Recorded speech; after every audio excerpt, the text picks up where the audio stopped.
कावेरी का जॉब छोड़ना। शाम का वक्त, उज्जैन। कावेरी सामने खड़ी लड़की को सब बता रही थी। वो खड़े उसे सुने जा रही थी। उसने कहा, देखो पायल, अब तुम सब चीज़ अच्छे से सीख गई हो, ये सब आप याद रखना और अपने काम को बहुत अच्छे से करना, ठीक है ना? और हाँ, अगर कोई भी परेशानी हो तुम्हें तो तुम सिया से पूछ सकती हो, वो अभी यहीं पर है, ठीक हो है ना? ये कहते हुए उसने कुछ फाइल्स उसके सामने रखी और कहा, हाँ, और ये कुछ नई फाइल्स हैं, इन्हें देख लेना और अच्छे से प्रिपेयर कर लेना। बाकी तो तुम्हें 1 महीने के अंदर मैंने सब कुछ पता ही दिया है कि क्या कैसे होगा, और तुम बहुत अच्छे से सब कुछ सीखी हो, तो ऑल द बेस्ट आगे के लिए। उसकी इस बात पर पायल ने कहा, लेकिन मैडम सर तो बात बात पर गुस्सा करते हैं, ये चीज़ मैं कैसे हैंडल करूंगी? वो तो जब देखो कोई ना कोई चीज़ पर सुना ही देते हैं, मुझे तो बहुत डर लगता है उनसे। आप रहती थी तो थोड़ा बहुत हैंडल कर लेती थी, अब तो आप नहीं रहेंगी तो फिर तो वो मुझे सुना सुना कर ही मार डालेंगे।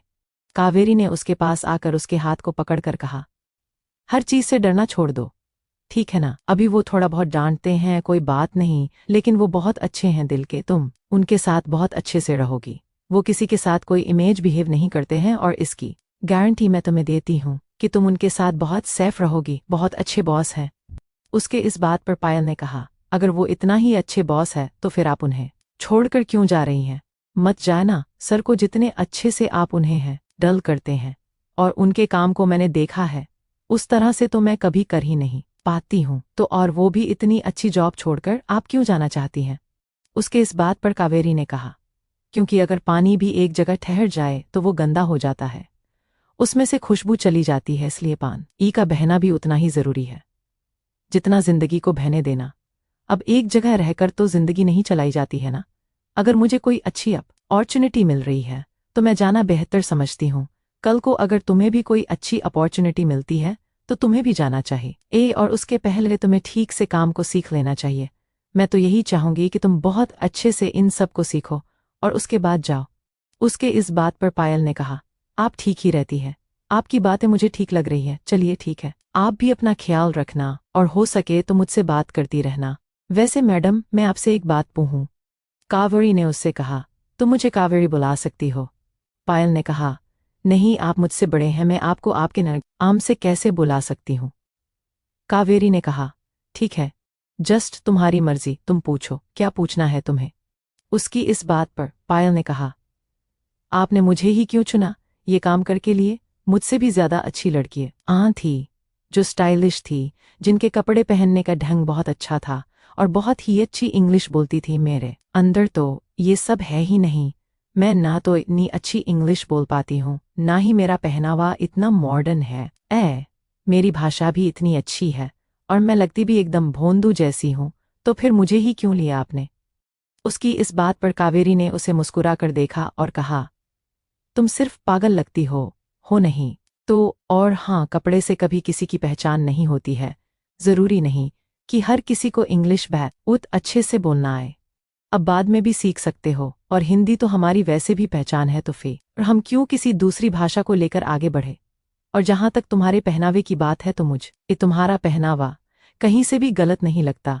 सिया भी तुम्हारी तरह ही कपड़े पहनती है क्या? उसके अंदर काम टैलेंट है, टैलेंट कपड़ों और भाषा से नहीं आता है, वो उसके काम में दिखता है, और मैंने ये देखा कि तुम अपने काम को लेकर बहुत ही डेडिकेटेड हो, इसीलिए तो मुझे अच्छी लगी। बाकी तुम चीज़ सीखती भी बहुत अच्छे से हो, तो मुझे लगा कि ये नौकरी तुम्हारे लिए बेहतर है। पायल ने कहा, शुक्रिया मैम, मुझे ही नौकरी देने के लिए, मुझे इसकी बहुत ज़रूरत भी थी। शायद उस दिन अगर आपने मुझे नहीं समझा होता और परखा होता तो मुझे लगता है आज भी मैं बहुत सारी कंपनियों की खाक छान रही होती, पर आपने मुझे ये सब करने से बचा लिया। मैं आपकी हमेशा शुक्रगुजार रहूंगी। उसकी बात पर कावेरी ने उसके गाल को थपथपाया और बोली, चलो, और मुझे आज रिलीव लेना है और तुम्हें सारा काम सौंप देना है। ये कहकर उसने एक फाइल उठाई और वहां से पायल के साथ कुश के केबिन की तरफ चल दी। जब कुश के केबिन में आए तो उसने देखा कि वो बैठा हुआ कोई फाइल देख रहा था। उसने गेट पर ही खड़े हुए कहा, सर, क्या मैं अंदर आ सकती हूँ? उसने उसे देखा और हाँ में सर हिलाया तो वो पायल के साथ अंदर आए। कुश ने पायल को देखा और कावेरी को उसने कहा, क्या हुआ, आप दोनों एक साथ यहाँ पर? कावेरी ने एक कहा, सर, वो 1 महीना पूरा हो गया है और मैंने पायल को सबको सिखा दिया है। वो अब ठीक है हर काम को करने के लिए। तो आप अगर मेरे इस लेटर पर साइन कर दे तो आज मैं इस कंपनी से रिलीविंग ले कर जाना चाहती हूँ। उसकी इस बात पर कुश ने उसे देखा और कहा, तो आज 1 महीना पूरा हो गया? पायल ने कहा, जी सर हो गया है। कुश ने उसकी तरफ देखा और कहा, क्या मैंने तुमसे ये बात पूछी है? मैंने जिससे पूछी है वो खुद बोले तो ज्यादा अच्छा होगा। पायल एक तरफ सर झुका के खड़ी हो गई थी। कावेरी ने कहा, हाँ सर 1 महीना पूरा हो गया है और आपके शर्त के मुताबिक मैंने इसे सब कुछ सिखा दिया है, तो अब मुझे यहाँ से जाना होगा। कुश ने कहा, ये फाइल दीजिए। कावेरी ने उसकी तरफ फाइल बढ़ाया। उसने के कर फाइल पर साइन किया और उसकी तरफ ऐसे बढ़ाई जैसे फेंक कर रहा हो। उसने कावेरी से कहा, जाने से पहले आप मेरी माँ को जरा सब कुछ बात कर जाएगा, क्यों कि आप मेरे अंदर सिर्फ उनकी वजह से काम कर रही थी। उन्होंने आपको भेजा था, तो आपको रिलीविंग पिच पूरी तरह से अगर कोई दे सकता है तो वो सिर्फ वही है, बाकी मैं आपको जाने से रोक नहीं रहा हूँ। कावेरी ने कहा, जी मैं जाकर बता दूंगी। कुश ने कहा, बता दूंगी ना, इन काम करके आप मेरे साथ ही चलिए। वैसे भी छुट्टी का वक्त हो ही गया है, तो इतनी देर क्यों करना। ये कहकर उसने फोन लिया, अपना कोट लिया और पायल की तरफ देखकर बोला, तुम इस केबिन को ठीक करके तब यहाँ से जाओगी। पायल ने झुके हुए सर के साथ ही हाँ में सर हिला दिया था। कावेरी उसके साथ पार्किंग में आई तो उसने देखा वेदांत और सिया भी घर के लिए निकल रहे थे। सिया ने उसे देखकर कहा, घर जा रही है? चल वेदांती जी हमें छोड़ने चल रहे हैं, दोनों साथ में चल लेते हैं। कावेरी ने कहा, नहीं अभी हम ठाकुर मेंशन जा रहे हैं, वहां अमृता मैडम और अमोली मैडम को सब बताएंगे, उसके बाद फिर घर के लिए आएंगे। वेदांत बोला, तो ठीक है हम लोग भी सीधा पहले ठाकुर मेंशन ही चलते हैं, उसके बाद सिया और आप दोनों एक साथ ही घर चले जाना, ठीक है ना? आओ। कावेरी ने कहा, तो ठीक है, मैं फिर आप लोगों के साथ ही चल देती हूँ। ये बोलकर वो जाकर वेदांत के कार में पीछे जाकर बैठ गई। कुश ने ये चीज बहुत ही गुस्से के साथ देखा था, लेकिन उसने कुछ बोला नहीं। वो गया और अपनी कार में ड्राइविंग सीट पर बैठा। उसने गाड़ी का दरवाज़ा बहुत जोर से बंद किया था और गाड़ी को बहुत स्पीड में यहाँ से लेकर निकला था। वेदांत और सिया ने एक दूसरे को देखा और थोड़ा सा परेशान से थे। कुछ देर में दोनों ही कावेरी के साथ ठाकुर मेंशन में थे। कावेरी ने अमोली और अमृता को देखते हुए कहा, मैम मैं आज से ही नौकरी छोड़ डर रही हूँ। उसके ये कहते ही दोनों ने उसे हैरानी से देखा और कहा, क्यों क्या हुआ, कोई बात है क्या? क्या कुश ने कुछ कहा है? इतने में कुश चाबी घूमते हुए अंदर की तरफ आ रहा था। उसे देखते ही अमोली और अमृता ने कहा, कुश तुमने क्या कहा है? इसे जो नौकरी छोड़ रही है क्या हुआ है? तुमने उसके साथ कोई बदतमीजी की? कुश ने कहा, आप पहले उसकी पूरी बात सुन तो लीजिए, मुझ पर बिल बाद में फाड़ लेना माँ और बुआ जी। दोनों ने कावेरी की तरफ देखा तो कावेरी ने कहा, सर की कोई गलती नहीं है, ना ही उन्हें कोई बदतमीजी की है मेरे साथ, और ना ही उन्हें ये कहा है कि मैं ये जब छोड़कर जाऊं। मैं जॉब खुद अपनी मर्जी से और अपनी खुशी से छोड़ रही हूं। मुझे नई कंपनी में एक नई अपॉर्चुनिटी के साथ जॉब मिली है, तो मैं चाहती हूं कि मैं वहां पर जाकर काम करूं। अमोली ने कहा, क्यों यहाँ पर तुम्हें काम करने में कोई दिक्कत आ रही है? आ रही है तो हमसे बताओ ना, हम देखते हैं। हंसी कावेरी ने कहा, नहीं मैम ऐसी कोई बात नहीं है, लेकिन मैं अब दूसरी जगह भी काम करना चाहती हूँ, और वैसे भी एक ही जगह तो नहीं रह सकते हैं ना कहीं तो जाकर काम करना ही पड़ता है। और वैसे भी मैं कौन सा आप लोगों से दूर रहूंगी। आप लोगों को जब मेरी ज़रूरत होगी आप लोग मुझे बुला सकती हैं, मैं आप लोगों से कहीं दूर नहीं जाने वाली हूँ। अमृता ने कहा, लेकिन बेटा तुम इतने सालों से हमारे साथ काम कर रही हो, तुमने कभी कोई शिकायत नहीं की, तुमने कुछ बोला नहीं, और मुझे तो नहीं लगता कि पैसे की कोई कमी है। अगर तुम्हें लगता है कि तुम्हारा प्रमोशन होना चाहिए तो कोई प्रॉब्लम नहीं है, हम उसको भी करने के लिए तैयार हैं। कावेरी ने कहा, ऐसी कोई बात नहीं है, मुझे अपनी नौकरी और अपनी पोजीशन दोनों ही बहुत अच्छी लगती है, और पैसे की तो यहाँ पर कोई बात ही नहीं है। आप लोगों ने पैसे से ज्यादा मुझे प्यार दिया है, सम्मान दिया है, वो भी इतना जितना मुझे कोई भी नहीं दे सकता। जो चीज़ आपने दिया है वो कभी कोई नहीं दे सकता है, लेकिन अब मैं चाहती हूँ कि मैं किसी और के अंडर भी रहकर काम करूँ, ये देखूं कि मेरे अंदर और भी कोई काबिलियत है या नहीं, क्योंकि आप लोगों ने हमेशा मेरी गलतियों पर पर्दा डाला है, पर मैं चाहती हूँ कि जो गलतियां हैं वो निकल कर बाहर भी आए, इसीलिए मैं कहीं और काम करना चाहती हूँ। आप प्लीज सर को कभी कुछ मत कहिएगा, मैं ये अपनी मर्जी से कर रही हूं। उसकी बात पर अमृता ने कहा, अब हम क्या ही बोल सकते हैं। अगर तुम्हें आना है और तुम जाना चाहती हो तो ठीक है, हमें कोई प्रॉब्लम नहीं है, लेकिन हाँ, जब भी लगे कि तुम कहीं और सरवाइव नहीं कर पा रही हो तो तुम आ सकती हो। हमारे ऑफिस का और घर का दरवाज़ा तुम्हारे लिए हमेशा खुला रहेगा। उन दोनों की बात पर कावेरी ने मुस्कुरा क्यों नहीं देखा।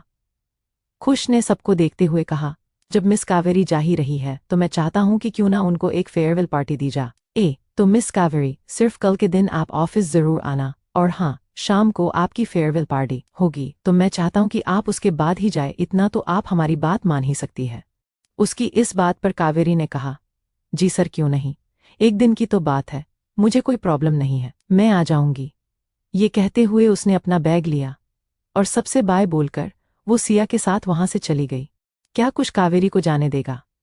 क्या अब दोनों अलग हो जाएंगे? वैदेही और कृतिका का गायब होना। शाम का वक्त, महल, सभी लोग हॉल में बैठे हुए थे। राधिका नौकरों के साथ सबके लिए नाश्ता और चाय लेकर आई। अद्वैत और अद्वैत दोनों ही वहां पर बैठे थे। अद्वैत कब से मैक्स को फोन लगा रहा था, लेकिन उसका फोन लग नहीं रहा था। वो परेशान हो गया था। उसने माइकल को कॉल या तो उसने भी फोन नहीं उठाया। अब उसके लिए ये अजीब बात थी कि दोनों ही उसका फोन नहीं उठा रहे थे, और तीसरी तरफ ये था कि ना ही वैदेही कोई रिस्पांस दे रही थी। अब उसे सोचना पड़ गया था कि आखिर हुआ क्या है कि ये लोग ना ही उसका फोन उठा रहे हैं, ना ही किसी मैसेज का रिप्लाई कर रहे हैं। राधिका ने सबको नाश्ता दिया। उसने अद्वैत से कहा, साहब आपका नाश्ता। अद्वैत ने उससे कहा, हाँ रख दीजिए आनी साहब, हम कहते हैं अभी। ये बोलकर उसने किसी को मैसेज किया और फोन रख दिया। राधिका उसके बगल में बैठते हुए बोली, क्या बात है, आप परेशान लग रही हैं, कुछ हुआ है क्या? अद्वैत ने उसका हाथ में नाश्ते की प्लेट देते हुए कहा, ऐसा कुछ नहीं है, आप शांति से नाश्ता करिए, सब कुछ ठीक है। राधिका ने कहा, अगर सब कुछ ठीक है तो आपके माथे पर यह शिकन कैसी? वैसे तो आपके माथे पर मैंने कभी भी शिकन नहीं देखी है, तो फिर ये किस तरह? उसकी इस बात पर उसने कहा, जरूरी है कि हर शिकन मुसीबत ही हो, क्या पता मुझे कोई प्रॉब्लम हो, क्या पता थोड़ी सी तबीयत भी खराब हो सकती है। उसकी इस बात पर राधिका ने कहा, आपकी तबीयत खराब है? क्या हुआ है? सर में दर्द है, बुखार हुआ है क्या, या हो रहा है, बताओ मुझे। अद्वैत ने उससे कहा, बस भी करिए, मैं कोई छोटा बच्चा नहीं हूं जिसे लोग एकर आप ऐसे घबरा जाती हैं। ठीक हूं मैं, पूरे दिन से थका हुआ आया हूं, आप तो हमेशा सवाल करने लग जाती हैं। कभी कभी अपने सवालों को दूर रखा कीजिए और प्यार भरी बातें किया कीजिए, अच्छी चीज होती है। राधिका ने उसे मुंह बनाकर देखा और कहा, सुधार मत जाइएगा आप। अद्वैत ने कहा, अगर हम सुधर गए तो फिर आपका क्या होगा जनाबे अली? राधिका उसकी इस बात पर मुस्कुरा दी थी। अमोल ने अद्वैत से कहा, तो आपकी रियासत में सब ठीक चल रहा है राजा साहब, कोई परेशानी तो नहीं आ रही है? अद्वैत ने कहा, अब परेशानी आए चाहे कुछ भी हो दादाजी, करना तो है ही हमें, अब क्या ही कर सकते हैं। हाँ, लोग मुझसे अब थोड़े धीरे धीरे कनेक्ट हो रहे हैं और मैं भी उनसे। मेरी रियासत अब मुझे समझ रही है और मैं उन्हें, थोड़ा वक्त लगेगा हमें एक दूसरे को समझने में, लेकिन हाँ, मुझे यह पता है कि मैं अपने पिता की तरह ही सबका दिल जीत लूंगा। उसके इस बात पर सलोनी ने कहा, हाँ बिल्कुल, क्यों नहीं, तुम हो भी अपने पिताजी जैसे, आखिर उन्होंने हम आरी प्यारी राधिका का दिल जो जीत लिया था, जिसका दिल हमारे अद्वैत बाबू बाद में जीते, वो अलग बात है। उसकी इस बात पर अद्वैत ने उन्हें देखा और कहा, जिसने बाद में जीता पास तो उसी के ही है, ये तो आप मानेगी ना? सलोनी ने उससे कहा, हाँ हाँ, क्यों नहीं मानेंगे, आखिर जबरदस्ती तुमने उसे बनवाया जो था, वो तो तुम्हें घास भी नहीं डाल रही थी। मुझे याद है आज भी वो दिन जब तुम इसे किडनैप करके ले गए थे। बेचारी, उसे तो मानना ही था, आखिर उसे अपने घर वालों के पास वापस जो आना था। अगर वो मानती नहीं तुम उसको भेजते नहीं, इसलिए उसने मान लिया। क्यों, हमने सही कहा ना राधिका? उनकी इस बात पर राधिका ने कहा, बात तो आपकी ठीक है, मैं वैसे मानती तो नहीं जिस तरह से इन्होंने मेरे साथ किया था, मुझे तो बिल्कुल भी मानना नहीं चाहिए था। इनके नखरे झेले में मैंने, वैसे तो लड़के लड़कियों के नखरे झेलती लेकिन मैं पहली थी जो लड़के के नखरे झेल कर गई थी। इन्हें तो और भी बताना चाहिए था मुझे, पर फिर मैंने सोचा को ये बात नहीं मान लेती हूँ, कहीं पता चला अभी रो दिए तो। माफिया किंग का रोना सुनकर कहीं लोग सदमे में मर न जाए। उसके इस बात पर सब हंस दिए थे। अद्वैत ने उसकी तरफ गहरी सांस लेकर देखा और कहा, आपको नहीं लगता है? आप कुछ ज्यादा बोल गई, और वैसे भी माफिया किंग कभी नहीं रोता है। ये बात तो आप भी जानती है। मेरे आंसू तो आपने भी कभी नहीं देखे हैं, और इन सब ने भी नहीं देखे हैं। तो शांति से अपना नाश्ता करिए, समझी या नहीं आप? अद्वैत ने कहा, हाँ, वैसे आंसू भी तो उन्हीं को आएंगे ना, जिनके अंदर एक सैलाब सा होगा। अब जिनके अंदर सिर्फ कंकड़, पत्थर और चट्टान होगी, वो कहाँ से सैलाब लाएंगे? क्योंकि मैंने अक्सर सुना है कि चट्टान आंसू नहीं बहाते हैं। अद्वैत ने उसे देखते हुए कहा, अगर एक बात हम आपको बताएं, बड़खुरदार की बात, बहुत बड़े चट्टानों से ही बहुत से नदियां और समुद्र भी निकलते हैं। वो जरा ऐसे चट्टानों से बचकर रहिएगा, क्योंकि जिस दिन चट्टानों से सैलाब निकला उस दिन क्या पता वो तुम्हें भी भाग कर ले जाएं। समझ रहे हैं ना मेरी बात? क्योंकि अक्सर सैलाब किसी को छोड़ते नहीं हैं, और वैसे भी तुम डूब बने के कगार पर हो। अद्वैत ने कहा, वो तो वक्त बताएगा ना बड़े बाबा, कि कौन डूबने के कगार में है और कौन उभर रहा है। बस एक बार उन्हें आ जाने दीजिए, जो इसका फैसला करेंगे। मुझे तो इंतजार भी उनके आने का ही है। अद्वैत ने कहा, भूलना मत, वो मेरी बेटी है। मुझे छोड़कर अगर वो किसी और को चुनेगी तो ये बहुत बड़ी बात होगी। उसने आज तक मुझे छोड़कर अपनी माँ को भी नहीं चुना है। तो तुम सोच लो कि तुम किसके सामने खड़े हो। उसके इस बात पर अद्वैत ने कहा, फिर तो ये बात आप पर भी लागू होती है। आप भी ये सोच लीजिए, क्योंकि मैं मैया नहीं हूं, मैं वो हूं जिससे आपकी बेटी पहली नज़र में और पहले एहसास के साथ इश्क कर बैठी है। और ये तो आप जानते हैं कि अगर ऐसा होता है तो क्या होता है, समझ रहे हैं ना आप? उसकी इस बात पर अद्वैत उसे खा जाने वाली नज़रों से देख रहा था। तभी अद्वैत का फोन बजा। उसने देखा तो माइकल का फोन था। उसने फोन उठाया और वहां से उठकर स्टडी रूम में चला गया। उसने माइकल से कहा, कहाँ हो तुम लोग? मैं कब से तुम लोगों को मैसेज कर रहा हूँ, फोन कर रहा हूँ, कोई रिस्पांस नहीं दे रहा। आखिर मुझे बताओगे कि चल क्या रहा है वहां पर? क्या सब कुछ ठीक है या नहीं? राजकुमारी ठीक है या नहीं? ये बताइए, कृतिका कैसी है? उसकी इस बात पर माँ इकल ने कहा, सर एक बुरी खबर है। उसके इस बात पर अद्वैत ने कहा, अगर उसके साथ कुछ गलत हुआ होगा तो ये याद रखना, मैं पहले तुम दोनों को मार डालूंगा, उसके बाद उसे खोजूंगा। माइकल ने कहा, बस राजकुमारी और कृतिका मैम दोनों ही मिल नहीं रही हैं। 2 दिन हो गया है हम उन्हें खोज रहे हैं, लेकिन उनका कहीं अता पता जैसे मिल ही नहीं रहा है। मुझे समझ नहीं आ रहा है कि वो कहाँ पर है। न उनका फ़ोन ट्रेस कर पा रहे हैं, न उनकी घड़ी ट्रेस कर पा रहे हैं।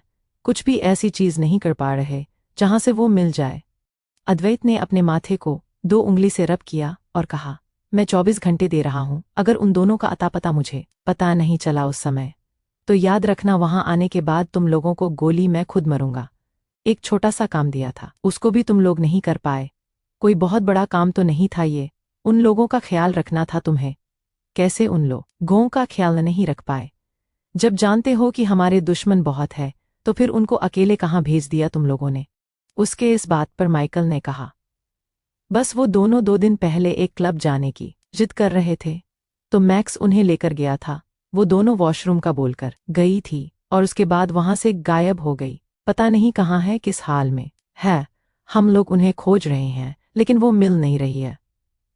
उसके इस बात पर अद्वैत ने कहा, खोजो उनको। अगर वो नहीं मिली तो तुम्हारी जिंदगी तुम्हारे हाथ से चली जाएगी। फिर तुम भी किसी को नहीं मिलोगे। ये बात अपने दिमाग में डाल लो। और हाँ, मैं वहां आ रहा हूं। मेरे आने तक मेरी बेटियां मेरे सामने हो तो ज्यादा अच्छा होगा। ये बोलकर उसने फोन रख दिया। जौनपुर में रात के वक्त दिव्या अपना कुछ काम कर रही थी कि तभी हॉल में से शोर सुनाई दिया। वो अपनी फाइल रखकर बाहर आई तो देख पुलिस वाले खड़े थे। उन्हें देखकर वो उतरकर नीचे आई और हाल में आकर खड़ी हो गई। उसने उन्हें देखते हुए कहा, ऑफिसर्स आप लोग यहाँ पर? क्या हुआ, और वो भी इतनी रात को? उसमें से एक ने कहा, माफ करिएगा मैम, लेकिन आपके खिलाफ वारंट निकला हुआ है, हमें आपको गिरफ्तार करना होगा। दिव्या ने उसे देखा। देव ने कहा, पागल हो क्या? तुम जानते भी हो किसके लिए कह रहे हो? वो एक डीएम है, तुम उसके बारे में ऐसा कैसे कह सकते हो? उसकी इस बात पर उस ऑफिसर ने कहा, मैम के ऑफिस से 1 करोड़ निकले हैं और अब इस बारे में पूछताछ करने के लिए हमें उन्हें ले जाना ही पड़ेगा। पार्वती ने कहा, हम नहीं मानते कि ऐसा कुछ है, ये सब किसी की साजिश है। मैं इस चीज कुछ नहीं मानती हूँ। दिव्या से कभी कुछ नहीं कर सकता है। ऑफिसर ने कहा, देख मैम, हमारे हाथ में ये चीज नहीं है, हम लोग कुछ नहीं कर सकते हैं। अब जो भी है वो पुलिस स्टेशन चलकर ही बताना होगा। उसके इस बात पर दिव्या ने कहा, अच्छा ऑफिसर, आप जो मुझे बता रहे हैं वो सरासर झूठ तो है ही, लेकिन फिर भी मैं आपके साथ नहीं जा सकती हूँ, क्योंकि पहली बात तो ये कि लॉ के मुताबिक मुझे लेने के लिए कोई लेडी ऑफिसर नहीं आई है। दूसरी बात ये कि किसी भी औरत को आप रात के वक्त गिरफ्तार नहीं कर सकते हैं, तो आपको 6 बजे तक का इंतजार तो करना पड़ेगा, क्योंकि आप सुबह ही मुझे यहाँ से लेकर जा सकते हैं। इतनी लॉ तो आपने भी पढ़ी होगी, पता है कि नहीं पता आपको? और तीसरी बात, आप मुझे गिरफ्तार कर ही नहीं सकते हैं, क्योंकि अगर मुझ पर कोई भी धारा लगती है या फिर मुझ पर कोई भी इल्ज़ाम लगाता है तो उसके लिए बोर्ड ऑफ मीटिंग बैठाई जाती है और वही हमारे लिए फैसला लेती है। तो ज़रा आप मुझे ये बताएंगे कि मेरे खिलाफ वारंट निकलने वाला या फिर करवाने वाला है कौन? उसकी इस बात पर ऑफिसर ने कहा, जी विधायक साहब है। उसके ये कहने पर वो बोली, अच्छा तो विधायक साहब है। विधायक साहब को कहिएगा कि मैं जेल तो नहीं जाऊंगी, लेकिन हाँ, बोर्ड ऑफ मीटिंग में मैं ज़रूर आऊंगी, और उस वक्त उनका भी वहां होना उतना ही ज़रूरी है जितना मेरा। तो ज़रा बोर्ड ऑफ मीटिंग में आने के लिए वो भी तैयार हो जाए, और हाँ, वो जो 1 करोड़ रुपए मेरे यहाँ से मिले हैं ना, वो बोर्ड ऑफ मीटिंग को आप ज़रा इज्जत के साथ दें, उनके हवाले करें, ज़्यादा अच्छा होगा। अब आप लोग चाहे तो मेरे घर के बाहर मेरा इंतज़ार करिए, नहीं तो यहाँ से दफ़ा हो सकते हैं। उसके इस बात पर ऑफिसर उन्हें देखे जा रहा था और दिव्या बिना किसी खौफ के उसके सामने खड़ी थी। क्या दिव्या इस मुसीबत से निकल पाएगी? कहाँ है वैदेही और कृतिका? क्या वो दोनों सही सलामत है? दिव्या की चाल। सुबह का वक्त, जौनपुर। सुबह के 6 बजे थे जब दिव्या पूजा करके हर तरफ आरती दे रही थी। देव, पार्वती और रुद्र तीनों ही घबराए हुए थे। दिव्या ने सबको आरती दिया, मंदिर में ले जाकर थाली रखी और सोफे पर बैठ गई। पार्वती ने उससे कहा, पुलिस बाहर खड़ी है, क्या करना है? तुम कुछ बताओगी? तुम तो ऐसे शांत बैठी हो जैसे कि कुछ करना ही नहीं है तुम्हें। उसकी इस बात पर दिव्या ने कहा, तुम मुझे एक बात बताओ, परेशान होने से अगर हल मिलता तो मैं परेशान हो जाने के लिए तैयार हूँ। क्या करूँ परेशान होकर, जब पता है कि हल सिर्फ तभी मिलेगा जब मैं बोर्ड ऑफ मीटिंग में जाऊंगी? तो शांत रहो ना तुम। और एक बात मुझे जाननी है, क्या आप लोगों को ये लगता है कि ये मैंने किया होगा? मैंने रिश्वत लिया होगा? सबसे पहले देव ने बोला, मुझे कभी ये नहीं लगता कि तुमने ऐसा कुछ किया होगा। मैं कभी भी ये मानने के लिए तैयार नहीं हूँ। अगर खुद भगवान भी आकर ये कहे ना कि तुम इस वक्त गलत हो या तुमने रिश्वत लिया है, तो भी मैं ये नहीं मानूंगा। दिव्या ने उसकी तरफ देखा था, एक अजीब सा दिल में हल्कापन हुआ था। ना जाने क्यों, पर देव का ये कहना उसे बहुत संतुष्टि दे गया था। रुद्र ने कहा, दिव्या, हम लोग ये जानते हैं कि तुम कैसी हो, ठीक है?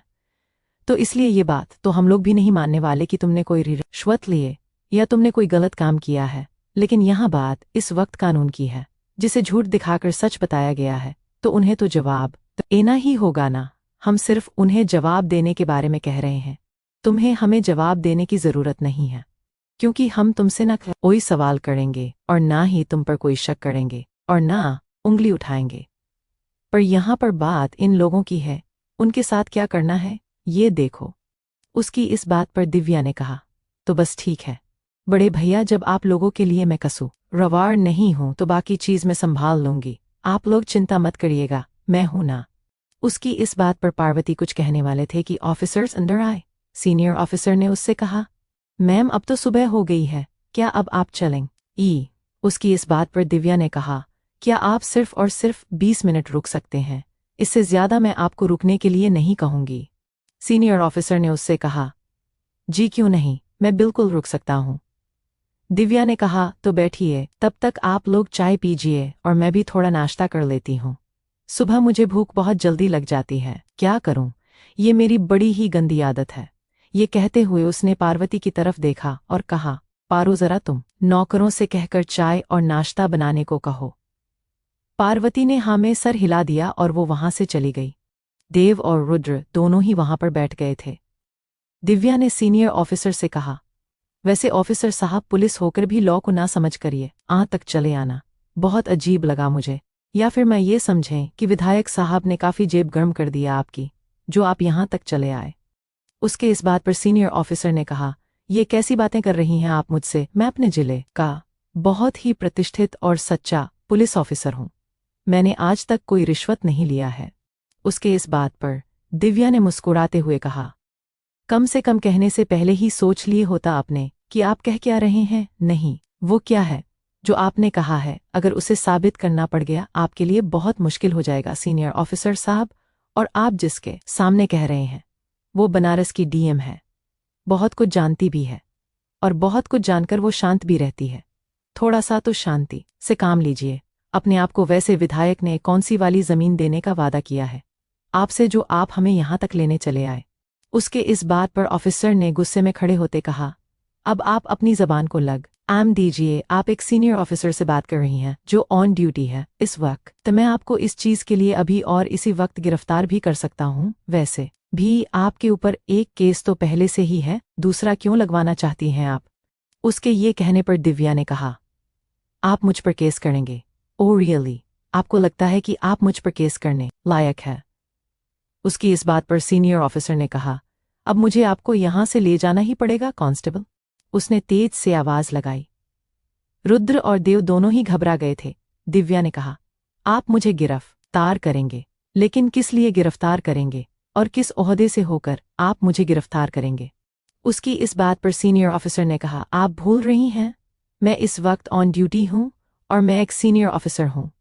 उसके ये कहने पर दिव्या ने हंसते हुए कहा, आप सीनियर ऑफिसर थे बट अब इस वक्त आप सस्पेंड हो चुके हैं। उसके इस बात पर वो बोला, आप लगता है दिन में बैठे बैठे ही सपने बहुत दिखती है। आपको लगता है कि सब कोई आपकी तरह होते हैं। ऐसा नहीं है। मुझे सस्पेंड करने से पहले आपको कुछ ऐसा करना होगा जिससे आप मुझे निकलवा सके, और मेरे खिलाफ तो ऐसा कुछ है ही नहीं। दिव्या ने कहा, सच में? तभी अंदर की तरफ एक आदमी दाखिल हुआ। वो दिव्या के सामने आया और उसने उसे सलूट करते हुए कहा, मैडम जी ये। उसने एक लिफाफा उसकी तरफ पकड़ा दिया। दिव्या ने वो लिफाफा लिया और सीनियर ऑफिसर को देते हुए कहा, ये आपके लिए एक तोहफा है, जरा इसे पकड़े। उस सीनियर ऑफिसर ने लिफाफा लिया तो दिव्या ने कहा, खोलकर देखिए तो सही, तोहफे में लिखा क्या गया है? सीनियर ऑफिसर ने उस लिफाफा से एक कागज निकाला और उसे पढ़ा तो वो उसका सस्पेंड लेटर था। उसने कहा, ये क्या है? दिव्या ने कहा, वही जो मैंने आपसे कहा था, आप सस्पेंड हो चुके हैं। ठीक 6:10 पर कितनी अजीब बात है ना, मतलब अब आप जब सस्पेंड हो चुके हैं तो मुझे नहीं लगता कि आप मुझे गिरफ्तार कर सकते हैं। और 1 मिनट जरा दूसरा लेटर देंगे आप मुझे? उसने अपना हाथ ये कहते हुए आगे कर दिया था। उस आदमी ने उसके हाथ पर दूसरा लेटर रखा तो दिव्या ने वो लेटर उसकी तरफ बढ़ते हैं हुए कहा, जरा इसे भी खोलकर देख लीजिए। सीनियर ऑफिसर ने वो लेटर खोलकर देखा। वो लेटर दिव्या के केस की फाइल के लिए था। उसमें लिखा था कि दिव्या के ऊपर जो भी चार्ज लगाए गए हैं वो चार्ज सारे बोर्ड ऑफ मीटिंग के मेंबर ही तय करेंगे, बाकी कोई भी तय नहीं कर सकता है, और उसे गिरफ्तार नहीं किया जाएगा। हाँ, बल्कि वो जहां है वहां से वो नहीं जा सकती है, उससे वो शहर छोड़ने की आज़ादी नहीं थी। दिव्या ने कहा, तो वो मेरे ख्याल से अब आपको यहाँ से जाना चाहिए और इस बार की चाय उधार रही। हम अगली बार अगर मिले तो मैं आपको ईमानदारी की चाय कैसी होती है ये ज़रूर पिलाऊंगी, लेकिन हाँ, आप उसके पहल ईमानदार बन जाएगा, क्योंकि वो चाय तब तक हजम नहीं होगी आपको। और एक चीज़ और कहना था मुझे आपसे, वक्त कितना हुआ है? उसकी बात पर उसने घड़ी देखी और कहा, 6:20। दिव्या ने कहा, तो 7:20 पर आपके घर पर रेड पड़ने वाली है। और हाँ, आपने वो जो तहखाना में पैसे जमा कर रखे हैं ना, उन्हें जरा संभालिए जाकर सीनियर ऑफिसर साहब, क्योंकि आपके घर से इतने पैसे अगर बरामद होंगे तो क्या होगा, समझिए बातों को। उसकी ये बात सुनते ही वो लड़खड़ाकर वहां से भागते हुए बाहर निकाला और उसके साथ कांस्टेबल्स भी निकले। दिव्या मुस्कुराते हुए उसे जाते हुए देख रही थी। दिव्या ने उस आदमी से कहा, काम पर लोगों और जो कहा है उसकी सारी डिटेल मुझे चाहिए, समझ रहे हो ना तुम? उस लड़के ने हाँ में सर हिलाया और वहां से चला गया।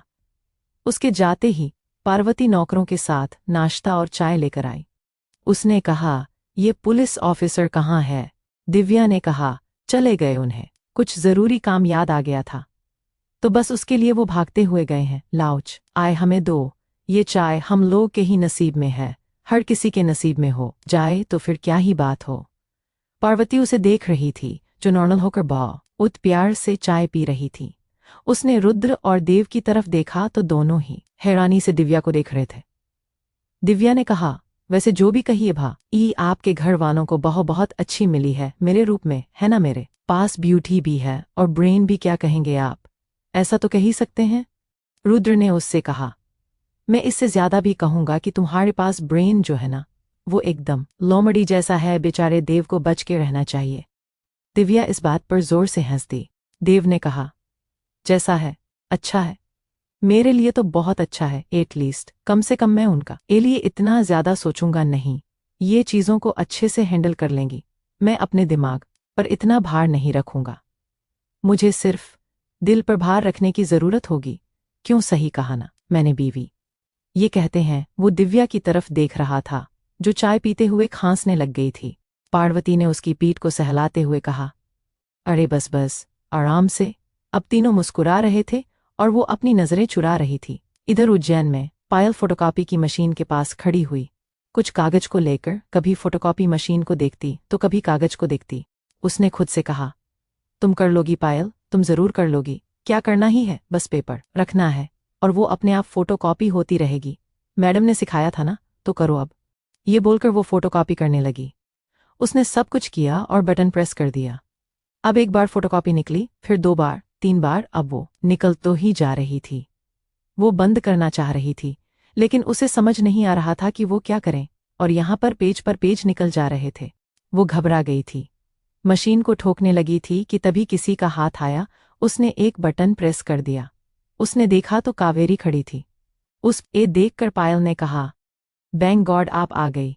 मुझे तो लगा मैं तो आज कुछ ना कुछ कर दूंगी। देखो ना ये क्या हो गया मुझसे।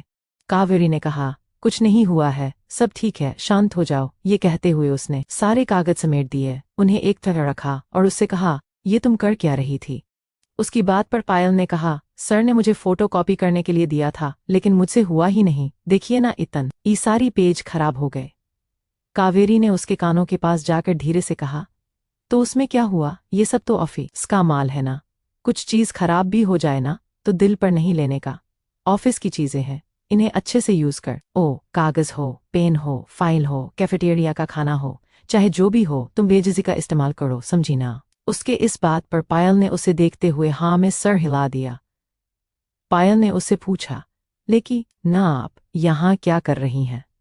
आपको तो रिलीविंग मिल गई थी ना, तो फिर आप यहाँ पर क्यों? उसकी इस बात पर उसने कहा, क्योंकि सर ने बोला कि मैं एक दिन के लिए और आऊं, क्योंकि आज शाम को वो मुझे फेयरवेल पार्टी दे रहे हैं। पायल ने कहा, हाँ उन्होंने कहा तो था कि फेयरवेल पार्टी होगी, पर आपकी होगी ये मुझे पता नहीं था। पर चलो अच्छी बात है ना, आप आ गई। आप मुझे थोड़ी चीज और सिखा देंगी तो थोड़ा अच्छा रहेगा, वरना तो मुझे लगता है कि मैं डांट खाने के लिए पैदा हुई हूँ।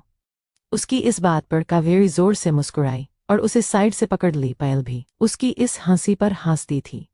क्या दिव्या निकल पाएगी विधायक के इस चाल से? क्या कावेरी के जाने से पहले सब कुछ ठीक होगा? अद्वैत का परेशान होना। दोपहर का वक्त, अद्वैत का ऑफिस। अद्वैत अपने ऑफिस में बैठा हुआ सोचे जा रहा था। उसका फोन बजा तो उसने फोन उठाया और देखा तो माइकल की कॉल थी। कॉल रिसीव करके उसने कहा, हाँ कोई खबर है? क्या हुआ, वो लोग मिले या नहीं? उसकी इस बात पर माइकल ने कहा, सर हम उन्हें खोज रहे हैं, लेकिन उनका कोई अता पता नहीं मिल रहा है। हमने अपने आदमी लगा है, मैक्स का भी कोई पता नहीं है, वो भी फोन नहीं उठा रहा है, ना ही उससे बात हो पा रही है। मैं वहां खुद जा रहा हूं। उसकी इस बात पर अद्वैत ने कहा, ऐसा कौन है जो मैक्स के नाक के नीचे से मेरी बेटियों को ले गया है? ओए मुझे ये बताएगा।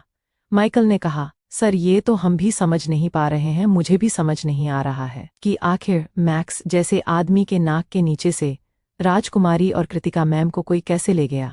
लेकिन आप चिंता मत करिए, मैं खुद जा रहा हूं और मैं देखता हूं कि वो लोग कहाँ हैं। मैं आपको अपडेट देता रहूंगा। अद्वैत ने कहा, तुम मुझे अपडेट दोगे ही, मुझे अगर वो लोग नहीं मिले उसके बाद देखना क्या होगा। और एक काम करो, जरा जितने भी माफिया है उन सबको बोलो कि मैं शाम को सबकी मीटिंग ले रहा हूं, और अगर कोई एक भी नहीं हुआ तो समझ लेना उस शहर का माफिया मर गया और वहां की गद्दी खाली हो जाएगी। ये बोलकर उसने फोन रख दिया। अद्वैत बैठकर सोच जा रहा था। उसे समझ नहीं आ रहा था कि अगर वैदेही और कृतिका जा कहाँ सकती है। तब वापस से उसका फोन बजा। उसने दिखा राधिका का फोन था। उसने कॉल रिसीव किया तो राधिका ने कहा, क्या आप मुझे ये बताने का कष्ट करेंगे कि आखिर मैक्स है कहाँ? ना वैदेही फोन उठा रही है, ना मैक्स फोन न उठा रहा है, ना किसी का मैसेज का रिप्लाई आ रहा है। मैं जानना चाहती हूँ आखिर हो क्या रहा है। अद्वैत ने कहा। आप शांत रहेंगी तो मैं कुछ बोलूं? उसकी इस बात पर राधिका शांत हो गई। अद्वैत ने कहा, देखिए रानी साहिबा, मैक्स वैदेही और कृतिका मिल नहीं रहे हैं। मैक्स उन्हें खोज रहा है लेकिन उनका कोई अता पता नहीं है। उसकी ये बात सुनते ही राधिका ने कहा, क्या कहा आपने? वो दोनों मिल नहीं रहे हैं का क्या मतलब है? कहाँ गई वो, और आपके आदमियों के नाक के नीचे से उन्हें कौन ले गया? अद्वैत ने उससे कहा, शांत हो जाइए, हम लोग उन्हें खोज रहे हैं, मिल जाएंगे वो दोनों। राधिका ने कहा, मिल जाएंगे? आप कैसे इंसान हैं? आपकी बेटी इतने वक्त से गायब हो रखी है। आप बोल रहे हैं कि मिल जाएगी और आप आराम से यहाँ बैठे हुए हैं। आपने कुछ किया क्यों नहीं है? उसके इस बात पर अद्वैत ने कहा, क्या करूं बोलिए ना आप, क्या करूं मैं? जो मेरे बस में है वो मैं कर तो रहा हूं ना। थोड़ा शांत हो जाइए आप, इतना पैनिक होने की जरूरत नहीं है, मैं भी बाप हूं उसका। उसके कहने पर राधिका ने सख्ती के साथ कहा, बाप होते तो इस तरह से उसको यहाँ से दूर नहीं भेजते। न जाने आपको क्या ही सूझा था कि आपने बिना किसी से पूछे, बिना किसी से कुछ जाने उसको उठाकर इतनी दूर भेज दिया। ये याद रखेगा, अगर मेरी बेटी को कुछ हुआ तो मैं आपको छोड़ूंगी नहीं। ये बोलकर उसने फोन रख दिया था। अद्वैत ने फोन देखते हुए कहा, आपको ये क्यों नहीं लगता कि मैं अपनी बेटी से प्यार नहीं करता? वो मेरे भी जिगर का टुकड़ा है, आखिर बाप हूं मैं उसका। आपको तो यही लगता है कि मैंने उसको दूर भेज तो मेरे अंदर कुछ टूटना ईन होगा या मुझे दुख नहीं हुआ होगा। मैं भी उसके साथ रहना चाहता हूँ। मुझे भी पता है कि उसे दूर जाना कैसा होगा, लेकिन फिर भी मैंने उसे दूर भेजा। उसके ना मिलने का डर मुझे भी है, लेकिन ये चीज आपको नहीं पता चल एगी। आपको तो लगता है आप ही सब कुछ समझती है और जानती है, बाप के पास तो कोई फीलिंग ही नहीं होती है। ये कहते हुए फोन को देखे जा रहा था। शाम का वक्त, जौनपुर। दिव्या बनारस जाने के लिए अपना सामान पैक कर रही थी। इस बार देव भी उसके साथ जा रहा था। पार्वती ने कहा, हम लोग भी चले तुम्हारे साथ, वैसे भी हम यहाँ रह के क्या करेंगे? दिव्या ने कहा, तुम यहाँ भी क्यों रहोगी? तुम्हें क्या अपने एग्जाम्स नहीं देने हैं? चुपचाप यहाँ से जाओ और अपने हॉस्टल में जाकर अपने एग्जाम्स की तैयारी करो। उस वक्त तो बड़ा बोल रही थी कि मुझे तंग ना किया जाए, कोई ऐसा काम नहीं करेगा जिससे मैं तंग हूं। तो अब दिया ना, अब जाओ जाकर अपना एग्जाम देखो। और हाँ, हम अपनी चीज खुद हैंडल कर सकते हैं, तो तुम ज्यादा हमारी अम्मा बनने की कोशिश मत करो। ये कहते हुए उसने अपना ट्रॉली बैग उतारकर बिस्तर से नीचे फर्श पर रखा था। देव ने पार्वती से कहा, पार्वती हम हैं ना, आप चिंता मत करिए, मैं जा रहा हूं इनके साथ, मैं इनका ख्याल रखूंगा। दिव्या ने कहा, कौन आप? पहले आप अपना ख्याल रख ले, बाद में आप मेरा रख लीजिएगा। इतने दिन से तो मैं ही आपका ख्याल रख रही हूं, आप क्या ही मेरा ख्याल रखेंगे? उसकी इस बात पर रुद्र ने हंसते हुए कहा, बात तो सही कहा तुमने, इतने वक्त से तो तुम ही इसका ख्याल रख रही हो, ये क्या ही रखेगा, छोड़ो। लेकिन हाँ, अगर तुम्हें लगे दिव्या कि तुम्हें किसी की जरूरत है या तुम्हें अपनों की जरूरत पड़ रही है तो हमें जरूर बताना, हम जरूर आएंगे। दिव्या ने कहा, डोंट वरी बड़े भाई, हम सब कुछ हैंडल कर सकते हैं, और ये सब आम बातें हैं, चिंता मत करिए, हम जल्द ही वापस चले आएंगे। ये बोलकर उसने सारा सामान देखा और नौकरों से उसे ले जाकर रखने के लिए कहा। पार्वती ने कहा, सब कुछ जल्दी ठीक हो जाए, बस मैं यही चाहती हूँ। दिव्या ने कहा, डोंट वरी, सब कुछ ठीक होगा। अब मुझे जाना पड़ रहा है, क्या करूं? मुझे नोटिस दिया गया है कि मुझे बनारस नहीं छोड़कर जाना है। जब तक मेरी ये कार्यवाही चलेगी तब तक मुझे वहां पर रहना ही होगा, इसलिए इस तरह मुझे जाना पड़ रहा है। उसकी इस बात पर रुद्र ने कहा, कोई बात नहीं, हम लोग हैं, हम सब संभाल लेंगे, तुम वहां देखो, ठीक है ना? दिव्या सबके साथ बाहर आई। देव और दिव्या दोनों ही बाहर खड़ी हुई गाड़ी में बैठे। रुद्र और पार्वती ने उन्हें विदा किया। वो दोनों चले गए तो पार्वती ने रुद्र के कंधे पर सर रखते हुए कहा, होप सो जब ये लोग वापस आए तो सब कुछ ठीक हो, उनका रिश्ता भी और जो रायता फैला है वो भी समेटा हुआ हो। रुद्र ने कहा, डोंट वरी, सब कुछ ठीक होगा, तुम चिंता मत करो, इस बार सब कुछ ठीक होकर आएगा। इधर शाम के वक्त उज्जैन में ठाकुर होटल के रूफटॉप पर बहुत अच्छी सजावट हो रखी थी। हवा बहुत अच्छी चल रही थी। म्यूजिक हल्का सा था जो इस माहौल को काफी खुशनुमा कर रहा था। स्टाफ के काफी लोग आ चुके थे और काफी लोग आना बाकी थे। पायल के साथ मिलकर कावेरी सब कुछ देख रही थी। वैसे तो वो उसी का फेयरवेल था और पायल को सब कुछ अरेंज करने के लिए दिया गया था, लेकिन वो जानती था कि पायल छोटी छोटी बात पर घबरा जाया करती है, इसीलिए वो उसकी मदद कर रही थी और साथ में सिया भी। सिया ने उससे कहा, तू पहली लड़की होगी जो अपने ही फेयरवेल की तैयारी ऐसे कर रही है। बताओ, किसी ने आज तक अपनी ही खुद की फेयरवेल की पार्टी ऐसे सजवाई होगी? पायल ने एक फूल का गुलदस्ता ठीक करते हुए कहा। तभी तो कावेरी मैम सबसे हटके हैं। देखो, उन्होंने सबसे हटकर काम भी किया है।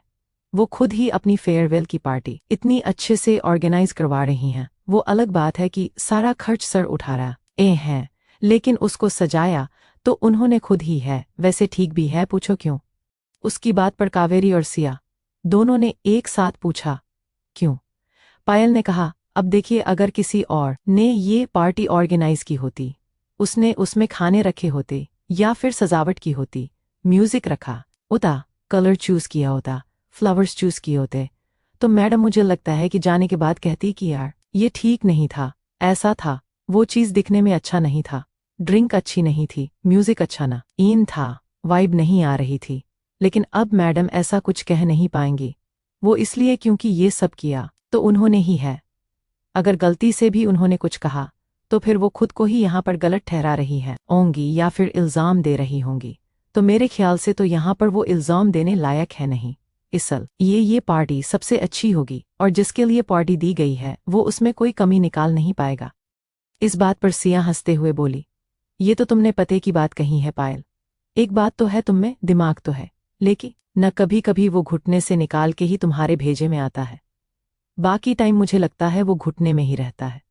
उसकी इस बात पर पायल ने निचले होंठ को बाहर निकालकर बच्चों की तरह उसे देख तो कावेरी ने कहा, अरे उसकी बातों को मत सुनो, वो पागल है, तुमसे ज्यादा पागल है वो।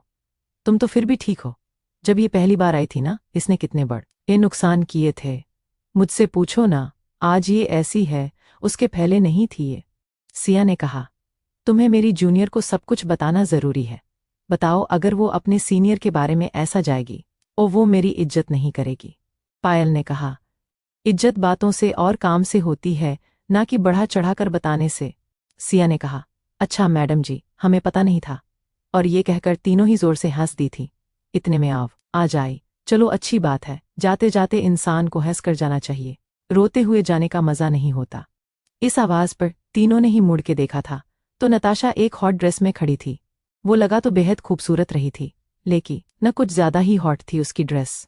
पायल ने उसे देखकर धीरे से दोनों से कहा, इसके लिए कपड़े कम पड़ गए थे क्या? ये दर्जी ने बचे हुए कपड़ों से इनके कपड़े बना दिए। जो इस तरह से आई है, बाप रे, इसका तो हर चीज दिखाई दे रहा है, बस जरा जरा सा ही तो ढका है। उसकी इस बात पर सिया ने मुंह पर हाथ रखकर कहा, तुम जानती हो ना ये सुपर मॉडल है। उसकी इस बात पर उसने कहा, मॉडल है तो क्या हुआ, है तो लड़की ही ना, थोड़ा ढंग के कपड़े पहन लिया करें, दिखाना जरूरी थोड़ा होता है। कावेरी ने कहा, अगर ये ना दिखाएं तो वो घबराहट होने लग जाती है, ये बंद कपड़ों में रह नहीं पाती है, तो समझो बेचारी ई मजबूरी थोड़ा सा, अब इसे बदल तो नहीं सकते हैं, जैसी है ठीक है। उसकी इस बात पर सिया ने कहा, लेकिन जो भी कहो लग बहुत खूबसूरत रही है, वैसे ही सुपर मॉडल नहीं है, कितनी खूबसूरत दिखती है यार। मैंने तो इसे पहली बार सामने से देखा है, मतलब इस तरह से सामने से देखा है, वरना तो ये जब भी आती थी कभी साइड से कभी पीछे से देखती थी मैं इसे, लेकिन आज पहली बार ऐसे देखकर लगता है कि ये सच में सुपर मॉडल है। ये कहते थे वो मुस्कुरा रही थी। कावेरी और पायल उसे मुंह बनाकर देख रहे थे। क्या ये फेयरवेल पार्टी अच्छे से खत्म होगी? क्या वैदेही और कृतिका मिल पाएंगे?